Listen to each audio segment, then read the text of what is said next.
नमस्कार, वंदे मातरम, जय हिंद। आप सभी का मेरे YouTube चैनल आर के शाइनिंग फ्यूचर पर स्वागत है। छात्रों, आज राजनीति विज्ञान के 20 रामबाण प्रश्नों में चौथा पार्ट आज लेकर आया हूं, जो आपके लिए बहुत महत्वपूर्ण है कल की परीक्षा के दृष्टिकोण से। तो चलिए शुरू करते हैं आज का यह धमाकेदार सेशन। आज का प्रश्न है, संसद का गठन एवं शक्तियों की विवेचना कीजिए या विवेचन कीजिए। तो संसद का जो गठन होता है वह किस प्रकार से होता है? तो देखिए, संविधान के अनुच्छेद 79 के द्वारा व्यवस्था की गई है कि भारतीय संघ की एक संसद होगी जिसका निर्माण राष्ट्रपति 2 सदनों से मिलकर होगा। कौन कौन से 2 सदन होंगे? जिनके क्रमशः राज्यसभा और लोकसभा होंगे। तो इस प्रकार से जो है संसद तीन प्रमुख अंग हैं। संसद के 3 प्रमुख अंग हैं। कौन कौन से हैं? राष्ट्रपति, राज्यसभा और लोकसभा। तीनों को मिला के क्या बनेगी? संसद बनेगी। राष्ट्रपति को, राज्यसभा को और लोकसभा को। ठीक है, यह संसद होता है। इस प्रकार भारतीय संविधान द्वारा ब्रिटिश संविधान की तरह राज्य के औपचारिक प्रधान को संसद का अंग माना गया है। तो जो राज्य का औपचारिक प्रधान होता है उसे संसद का ही अंग माना गया है। कैसे? जैसे राष्ट्रपति। राष्ट्रपति जो होता है हमारे यहाँ का औपचारिक प्रधान है। हमारे यहाँ का मुख्य प्रधान कौन होता है? तो मैं बताया था, हमारे यहाँ मुख्य प्रधान कौन होता है? प्रधानमंत्री होता है, प्रधानमंत्री। और अमेरिका में क्या होता है? अमेरिका में मुख्य प्रधान क्या होता है? राष्ट्रपति होता है अमेरिका में मुख्य प्रधान। तो इस प्रकार से हम समझ गए कि संसद कितने अंग हैं। संसद के 3 अंग हैं, राष्ट्रपति, लोकसभा और राज्यसभा। चलिए आगे पढ़ते हैं। संसद के कार्य एवं शक्तियाँ क्या है? Powers and function of the Indian parliament. तो इसके कार्य क्या है? तो इसके कार्य हम जानेंगे। विधायिनी शक्ति। विधायिनी शक्ति में क्या है? संसद को संघीय सूची और समवर्ती सूची के सभी विषयों पर कानून बनाने की शक्ति प्राप्त है। तो मैंने पहले ही पिछली कक्षा में बता चुका हूँ कि सूचियाँ 3 प्रकार की होती हैं, संघीय सूची, समवर्ती सूची और राज्य सूची। जो संसद है वह संघीय सूची के विषय में कानून बना सकता है, समवर्ती सूची के बारे में कानून बना सकता है। इसके अतिरिक्त सभी संघीय क्षेत्र मतलब केंद्र शासित प्रदेशों के लिए संसद को सदैव ही सभी विषयों पर कानून बनाने की शक्ति प्राप्त है। और इसके अलावा जो केंद्र शासित प्रदेश हैं वहाँ पे संसद ही कानून बनाती है, चाहे जो भी विषय रहे। संकट काल की उद्घोषणा में राज्य सूची के विषयों पर संसद क्या करती है? कानून बना सकती है। यह तुम्हारा था संसद की विधायिनी शक्ति। अब दूसरा पॉइंट आता है, संसद की वित्तीय शक्ति क्या है? तो चलिए, वित्तीय शक्ति क्या है? संविधान द्वारा संसद को वित्तीय संगीन वित्त पर पूर्ण नियंत्रण प्राप्त है। सभी कर संबंधित प्रस्ताव तथा अनुदानों की मार्गें संसद द्वारा स्वीकृत होने पर ही प्रभावी होती है। तो कहने का तात्पर्य यह है कि संविधान के द्वारा संसद को पूरा वित्त का पूर्ण नियंत्रण प्राप्त है। मतलब जो पैसा आता है पूरा का पूरा नियंत्रण संसद को प्राप्त है।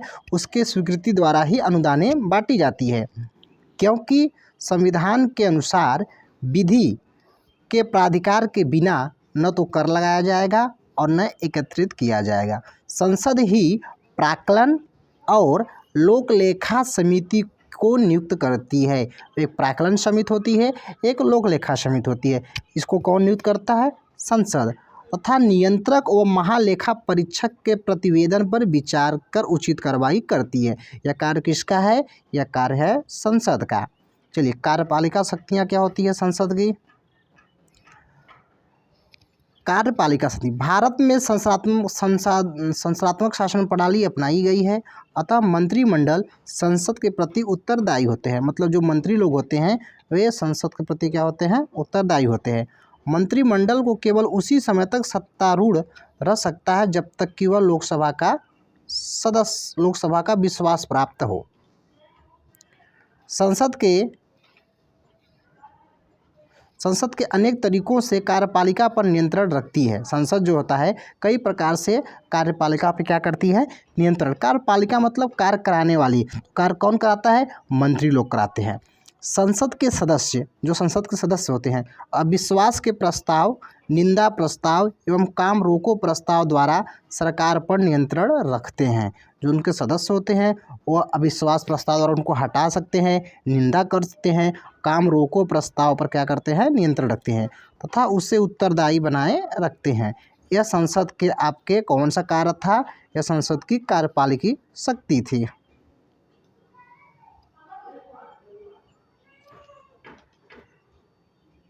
चलो, संसद सदस्य बजट को स्वीकार करके मंत्रियों के वेतन में कटौती का प्रस्ताव स्वीकृत और सरकारी विधेयक में संशोधन करके अपना विरोध प्रदर्शित कर सकती है। यह आपका वो था।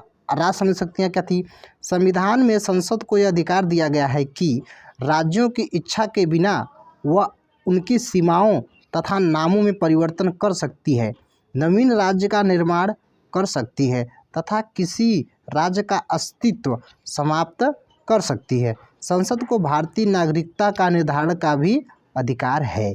तो क्या है कि संसद में अधिकार दिया गया है कि राज्यों की इच्छा के बिना भी वह उनकी सीमाओं और नाम का परिवर्तन कर सकती है। मतलब किसी स्टेट का नाम बदल सकती है। कौन बदल सकती है, संसद। उनकी सीमा घटा भी सकती है और बढ़ा भी सकती है। राज्य चाहे, जैसे उत्तर प्रदेश को 4 भागों में बांटने की बात की जा रही है, तो यदि राज्य चाहे कि न बांटे, लेकिन संसद चाहती है तो राज्य को, उत्तर प्रदेश को 4 राज्यों में बांट सकती है। ये ऐसा कर सकती है और नवीन राज्य का निर्माण भी कर सकती है। कोई नया राज्य का निर्माण भी कौन कर सकता है, संसद कर सकती है। और उसके अन्य क्या है, संविधान संशोधन संबंधित शक्तियाँ जो संसद को प्राप्त हैं। संसद को क्या प्राप्त है, संविधान संशोधन संबंधित शक्तियाँ। तो भारतीय संसद में संसद को यह अधिकार प्राप्त है, वह संविधान में क्या कर सकती है, संशोधन कर सकती है। यहाँ तक कि संशोधन की प्रक्रिया है उसको संसद संबोधित कर सकती है। ठीक है। एक है महाभियोग की शक्ति। महाभियोग की शक्ति भी किसको लगा अधिकार है, संसद को। संसद के दोनों सदनों द्वारा निर्धारित विशेष प्रक्रिया के आधार पर राष्ट्रपति पर महाभियोग लगाया जा सकता है। मतलब राष्ट्रपति पे भी महाभियोग लगाकर संसद राष्ट्रपति को हटा सकती है अनुच्छेद 61 के तहत। इसी प्रकार उच्चतम न्यायालय तथा उच्च न्यायालय के न्यायाधीशों पर भी संसद क्या है, महाभियोग लगा सकती है। उच्चतम न्यायालय और उच्च न्यायालय, सुप्रीम कोर्ट, हाई कोर्ट के न्यायाधीशों पर संसद क्या लगा सकती है, महाभियोग। पदच्युत करने का प्रस्ताव भी संसद पारित कर सकती है, उनको हटा भी सकती है।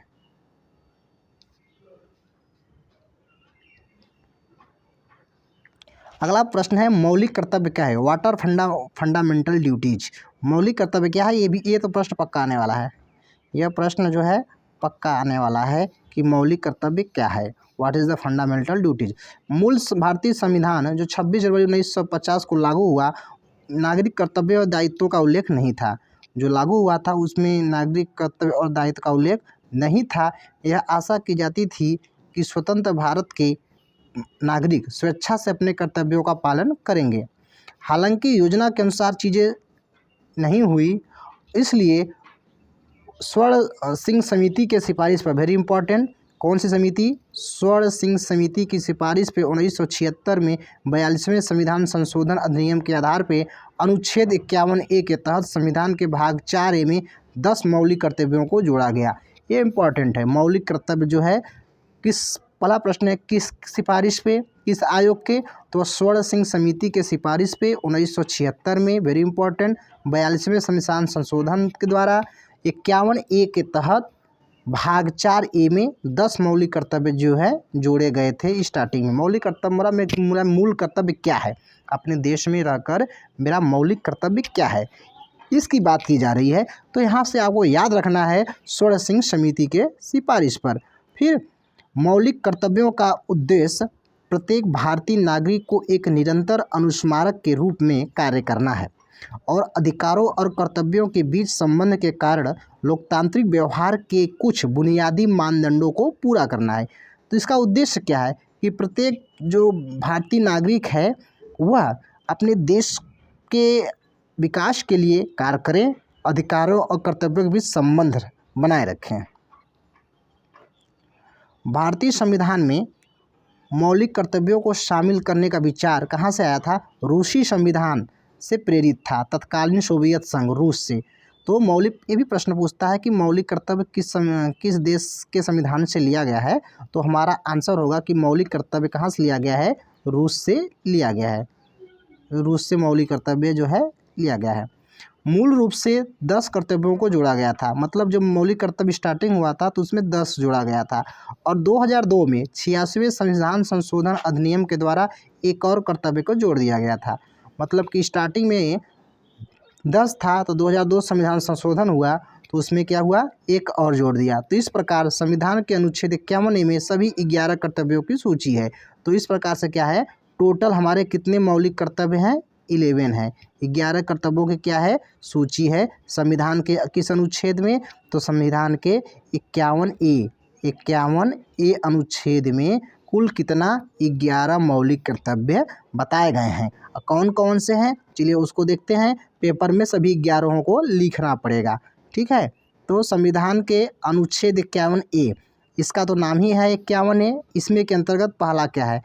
पहला नंबर 1 की बात करते हैं, तो संविधान का पालन करना और उसके आदर्शों, संस्थानों, राष्ट्रीय ध्वज, राष्ट्रगान का सम्मान करना। मतलब हमें राष्ट्रीय ध्वज का सम्मान करना चाहिए, राष्ट्रीय गान का सम्मान करना चाहिए और संविधान का पालन करना चाहिए। इतना चीज़ें हमें हमारा क्या है, 1 नंबर पे है, ठीक है। 2 नंबर पे क्या है, दूसरा हमारा कर्तव्य क्या होना चाहिए? नंबर 2 हमारा कर्तव्य उन महान आदर्शों को संजोना और उनका पालन करना जिन्होंने हमें भारतीय स्वतंत्रता संग्राम के लिए प्रेरित किया था।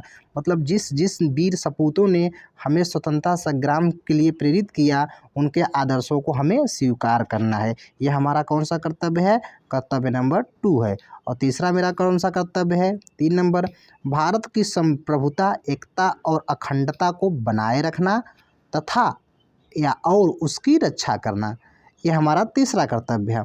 चौथा कर्तव्य क्या हो जाएगा? देश की रक्षा करना और ज़रूरत पड़ने पर या कहे जाने पर राष्ट्रीय सेवाएं प्रदान करना, ये भी मेरा कर्तव्य है। हमारा 5वां कर्तव्य क्या है? हम लोग का 5वां कर्तव्य क्या है? क्या उन्हें भारत के सभी लोगों के बीच धार्मिक, भाषाई और क्षेत्रीय या अनुभागीय विविधताओं से परे सद्भाव, सम्मान, भाईचारे की भावना को बढ़ावा देना।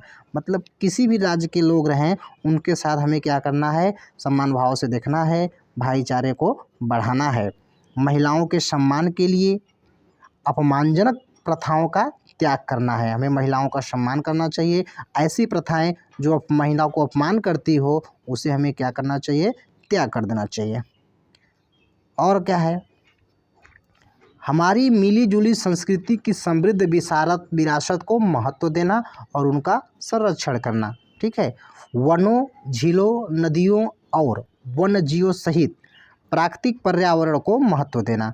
मतलब जो भी हमारे यहाँ वन हैं, झील हैं, नदियाँ हैं, वन्य जीव हैं, सबको हमें क्या करना है? महत्व देना है और उसकी क्या करना है? रक्षा करना, उसमें सुधार करना, जीवित प्राणियों के प्रति दया भाव रखना, ये भी हमारा मूल कर्तव्य है। वैज्ञानिक सोच, हमेशा नए तरीके से सोचना, मानवतावाद, मानव का सम्मान करना, मानव जांच की जांच करना, सुधार की भावना का विकास करना, ये भी हमारा क्या है? मौलिक कर्तव्य है। और क्या है? सार्वजनिक संपत्ति की रक्षा करना, ये हमारा कर्तव्य है। जो संपत्ति सार्वजनिक हो, जो सरकार की हो, उसके हमें क्या करना चाहिए?